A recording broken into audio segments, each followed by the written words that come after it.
خوتي خواتاتي صباح الخير عليكم bonjour tout le monde اهلا وسهلا نازل في اللون يا جماعة الخير j'espère que vous allez bien vous m'excusez ma tenue je suis bien couvert parce qu'il fait terriblement froid ici en France une vague de froid qui s'abat avec une crise énergétique et du gaz et c'est très cher de se chauffer voilà on souffre partout hein. Il n'y a pas qu'en Algérie sauf qu'ici encore une fois dans les pays dans ces pays-là les dirigeants travaillent jour et nuit pour trouver des solutions alors que dans notre pays ils travaillent jour et nuit pour aggraver les problèmes ça on l'a déjà dit mais bon le 4 décembre 2022, j'aimerais qu'on revienne ensemble sur les contradictions, je dis bien les contradictions, et les incohérences de la politique étrangère conduite par l'Algérie dirigée par M. Abdelmajid Tebboune.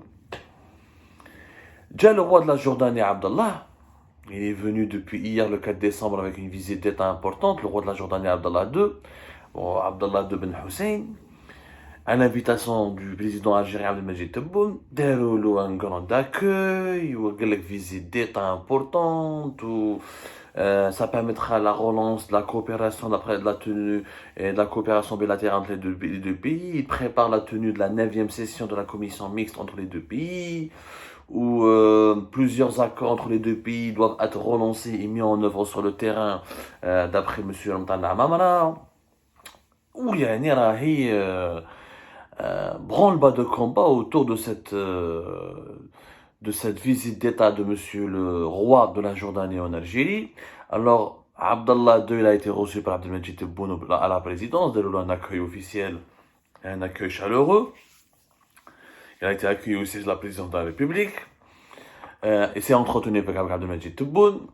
Avant cela, naturellement, le protocole, tous les hôtes de l'Algérie vont, et c'est très bien, et il faut que ça soit maintenu, pour se recueillir à la mémoire des martyrs de la guerre de libération nationale au niveau de Maqam Shahid, le tombeau du sol,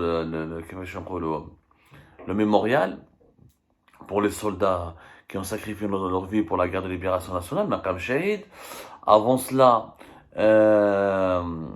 et le roi de la Jordanie, il a rencontré Saïd Chengheriha.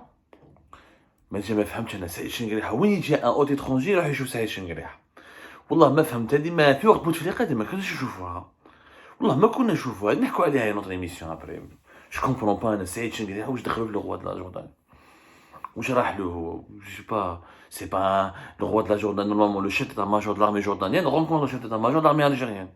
Mais bon, ça c'est autre chose. L'affaire de Saïd Chengheriha, on en parlera après. Le roi de la Jordanie, il a rencontré le Premier ministre, il s'est entretenu avec le Premier ministre, Tlaqama, le président du Parlement algérien. Tout un programme bien concocté. Tlaqama avec le président du Conseil de la Nation, Tlaqama avec les dirigeants algériens. Il a été reçu comme si, une star. Une star. Alors, mieux encore, Abdelmajid Tebboune lui a donné une médaille, la médaille du mérite national de l'ordre de l'Ethir, qui est la médaille la plus honorifique du rang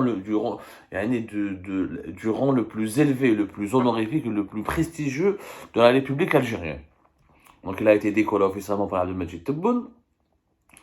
Ça s'appelle, c'est la plus haute distinction qui est délivrée par l'Algérie.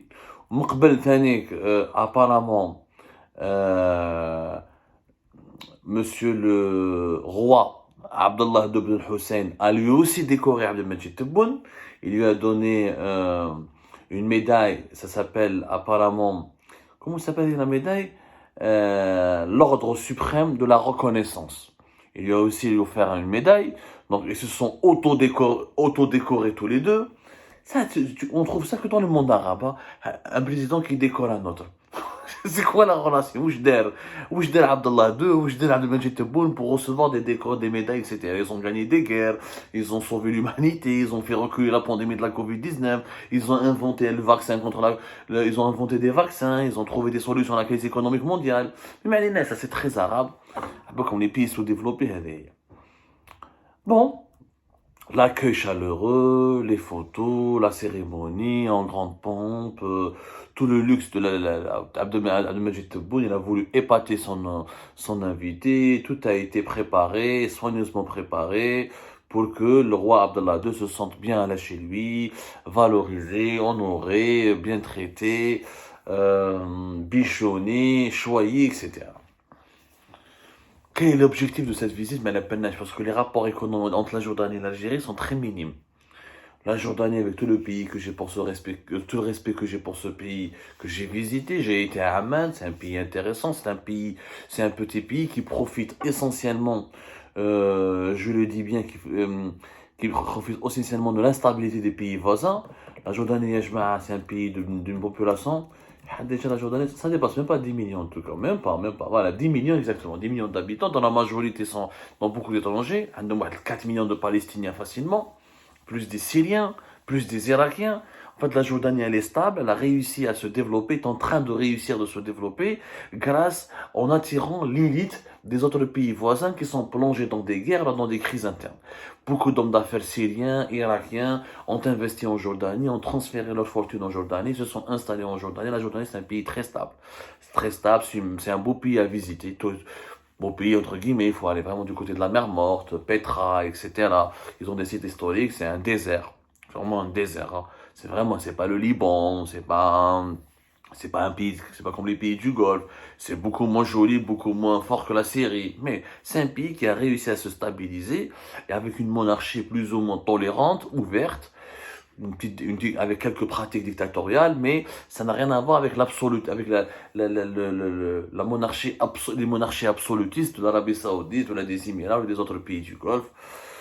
C'est même un pays qui est beaucoup plus tolérant, qui est beaucoup plus démocratisé, par exemple, que le voisin, que le Maroc. Le Maroc voisin, par exemple, la monarchie marocaine, elle est plus dure que la monarchie jordanienne. Moi, j'ai visité la Jordanie, c'est vraiment un pays agréable. Sauf que c'est pas un pays stratégique. Faut être vraiment sincère, ce n'est pas du tout un pays stratégique, c'est un pays qui arrive, il a une richesse nationale d'à peine 45 milliards de dollars. Même pas 50 milliards de dollars, je ne fais un moment. C'est pas un pays riche, c'est un pays qui arrive à se développer dans le tourisme, qui a une bonne industrie pharmaceutique, qui arrive à faire le tourisme médical. Il attire beaucoup de médecins étrangers qui ouvrent des cliniques là-bas. Même les Jordaniens commencent à bien se former en médecine, etc. Ils ont un tissu de PME très intéressant, mais c'est un pays modeste. C'est un pays très modeste. Et je rappelle, les échanges économiques entre l'Algérie et la Jordanie ne dépassent même pas 200 millions de dollars. comme les chiffres exacts, باش ما حتى واحد ما يكذب عليكم, mais nous n'avons pas de grandes relations stratégiques avec la Jordanie. Pour faire la visite d'État importante, c'est un pays avec lequel on pourrait gagner davantage d'intérêts économiques, mais ça reste très limité. C'est un petit pays. Les échanges économiques entre la Jordanie et l'Algérie sont à peine de 219 millions de dollars. Et en 2021, nous avons exporté vers la Jordanie 101 millions de dollars. Nous avons importé depuis la Jordanie 117 millions de dollars. Donc voilà, nous avons une relation très limitée avec la Jordanie, qui est pour nous un pays lointain. Ce n'est pas l'Égypte, il n'a pas l'importance stratégique de l'Égypte, ni l'influence de l'Arabie Saoudite ou des Émirats Arabes Unis, mais c'est un pays qui est vraiment très stable et qui a réussi à profiter des malheurs de ses voisins pour se stabiliser lui-même, pour assurer un niveau de développement appréciable par rapport à... Il n'a pas de pétrole, il n'a pas de gaz, c'est un pays vraiment à des ressources très limitées, très désertiques, mais qui arrive vraiment à évoluer. D'ailleurs, Amman, il y a beaucoup de projets. L'aéroport de Amman, il est sympathique. Amman, c'est vraiment... ils ont commencé à développer des nouveaux immeubles, quelques gratte-ciel, très intéressant. Sauf que, moi, je ne comprends pas l'attachement et l'objectif de Abdelmajid Tebboune avec la Jordanie. Moi, je n'ai pas compris ça. Et je n'ai pas compris surtout pourquoi Abdelmajid Tebboune a voulu faire de la coopération avec la Jordanie un axe diplomatique majeur, alors que les entourages, M. Tebboune et son entourage, ont oublié de rappeler que la Jordanie, c'est l'un des alliés du Maroc. C'est l'un des alliés les plus proches du royaume du Maroc.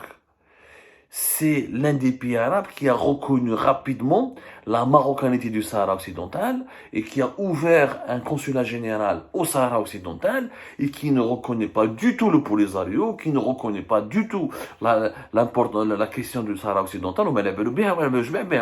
Les Jordaniens sont pro-marocains à 100%. Le roi jordanien, il est pro-Maroc à 100%. Ils ne partagent pas du tout ni les intérêts géopolitiques, ni la vision géopolitique, ni il n'a rien de commun avec l'Algérie. Il n'a absolument rien. Parce que malheureusement, nous avons remarqué depuis 2020, déjà le Sahara occidental était un dogme diplomatique du régime algérien et que le régime algérien a toujours tissé ses relations à l'étranger en fonction il a des alliances en tout cas à l'étranger en fonction des positions des pays, en fonction des pays avec lesquels il traite sur la position du Sahara occidental, en fonction de ses positions sur la question du Sahara occidental. Mais depuis 2020-2021, la Sahara occidentale est devenue plus qu'un dogme, il est devenu un pilier de la politique étrangère de l'Algérie, de Tebboune, et le Sahara occidental constitue une préoccupation majeure et constitue même une priorité absolue pour l'Algérie, pour le régime algérien, qui en a fait, sa première feuille de route. Et l'Algérie, dans toutes les relations actuellement, c'était déjà un peu vrai avant à l'époque de Bouteflika, mais c'était pas aussi puissant, aussi intense qu'aujourd'hui, où le Sahara occidental occupe, c'est la première feuille de route. Et l'Algérie traite, donc, avec tous les pays étrangers avec lesquels elle traite, elle essaie de les influencer, de les embrigader, de les convaincre de soutenir ses positions concernant l'indépendance du Sahara occidental, de reconnaître le Polisario, d'abriter des représentations diplomatiques du Polisario, de formuler, de soutenir financièrement, militairement, économiquement le Polisario. D'ailleurs, et l'Algérie essaie toujours d'user de son influence, encore une fois, pour contrecarrer l'influence du Maroc et pour rendre encore plus visible le conflit du Sahara occidental, qui est un conflit invisible. Sur la scène mondiale, personne n'en parle pratiquement, à l'exception de l'Algérie, un peu de Cuba, Venezuela, Suède, l'Afrique du Sud. Sinon, c'est pas un conflit qui est médiatisé, il n'attire pas les projecteurs. Pour la majorité de la communauté, pour la majorité des membres de la communauté internationale, c'est un conflit oublié. Il y a l'ONU qui s'en occupe, et la majorité, où ils le disent ouvertement, ils sont d'accord avec le plan d'autonomie marocain, où ils reconnaissent la souveraineté marocaine, où ils en parlent et soutiennent par principe un processus d'autodétermination du peuple sahraoui, mais ils font rien de concret pour concrétiser ce principe, pour contraindre le Maroc à accepter ce principe. Donc, qu'est-ce que je dis là? Le Jourdanie, c'est encore pire. Je vous rappelle, en tout cas, je ne sais pas pourquoi il veut devenir ami avec la Jordanie, alors que la Jordanie, elle a reconnu, comme la date. Alors, la Jordanie a ouvert le 4 mars 2021. Elle a été le troisième pays arabe après les Émirats arabes unis et le Bahreïn, deux pays qui ont des relations avec Israël. La Jordanie, je rappelle, elle a des relations très étroites avec Israël, elle fait partie des premiers pays arabes comme l'Égypte qui ont établi des relations diplomatiques avec Israël. La Jordanie a ouvert un consulat général à Laayoune. Elle a été le troisième pays arabe, les Émirats et le Bahreïn. Donc, comment il peut être ami avec un roi et un pays qui soutient activement le Maroc et qui soutient intensément le Maroc lui-même qui est considéré comme un ennemi par l'Algérie, comme l'ennemi le plus redoutable, comme l'ennemi numéro un, et l'Algérie, toute sa politique internationale, normalement, c'est ce qu'on nous a expliqué en 2020, en 2021 et en 2022, cette année qui est en train de s'achever, que l'Algérie traitera avec beaucoup de sévérité et avec